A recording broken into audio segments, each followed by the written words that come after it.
Hello everyone, this is Rimon from creative talent. আচ্ছা, কেমন হয় আপনি আপনার কম্পিউটার বা ল্যাপটপ অন করলেন, সাথে সাথে আপনার নামটি বলে দিল বা আপনি যা বলাতে চাচ্ছেন তাই বললো।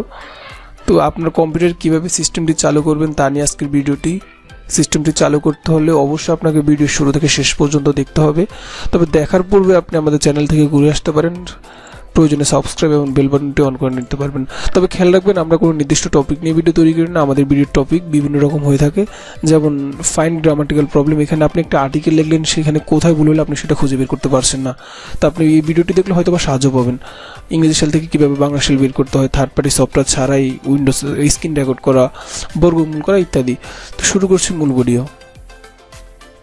শুরুতে যে কাজটি করতে হবে, কম্পিউটারের নোটপ্যাড ওপেন করতে হবে। দেন আমি যে লেখাটি লিখে রাখলাম এটা আমি আমার ডিসক্রিপশনে দিয়ে দিব, আপনারা সেখান থেকে কপি করে নিতে পারেন, নয়তো লিখে নিতে পারেন।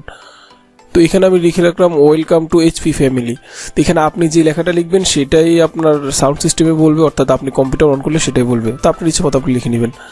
লিখে নেওয়ার পর আপনাকে যেতে হবে ফাইলে, সেখান থেকে সেভ অ্যাসে গিয়ে ফাইলটির ফরম্যাট আমি লিখে রাখলাম 1:1। দেন আপনাকে সেভ করতে হবে VBS, আমি আবার বলছি VBS, সেভ দিয়ে দিলাম। এখানকার কাজ শেষ। পরবর্তী ধাপ হলো আপনাকে যেতে হবে আপনার সার্চ অপশন থেকে রান লিখে লাগবে, RUN রান।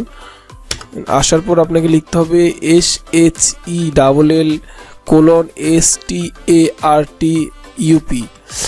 শেল স্টার্টআপ, দেন ওকে।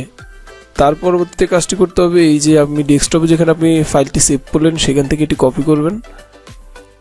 কপি করলাম, কপি করে এখানে পেস্ট করে দিতে হবে। পেস্ট করে দেন পরবর্তীতে এখানে কাজ শেষ। এখান থেকে কাজ শেষ হওয়ার পর আপনাকে চলে যেতে হবে আপনার সেটিং অপশনে, কন্ট্রোল প্যানেল, কন্ট্রোল প্যানেল। এখানে যাওয়ার পর আপনাকে খুঁজে নিতে হবে সাউন্ড। তো অনেক সময় এইভাবে থাকে বা এইভাবে থাকে, এইভাবে থাকলে হয়তো যদি খুঁজে না পাওয়া যায়, আপনি ভিউ বাই থেকে লার্জ আইকন করে নেবেন। দেন সাউন্ডে এখানে যাওয়ার পর এই যে সাউন্ড, দেন উইন্ডোজ ডিফল্ট, এখান থেকে আপনাকে নো সাউন্ড অপশনটা দিতে হবে। দেন ওকে, কাজ শেষ। আমি ল্যাপটপ বন্ধ করে আর দেখালাম না, আপনার প্রয়োজন আপনি বন্ধ করে দেখে নিতে পারেন আপনারটা কী বলে। ধন্যবাদ।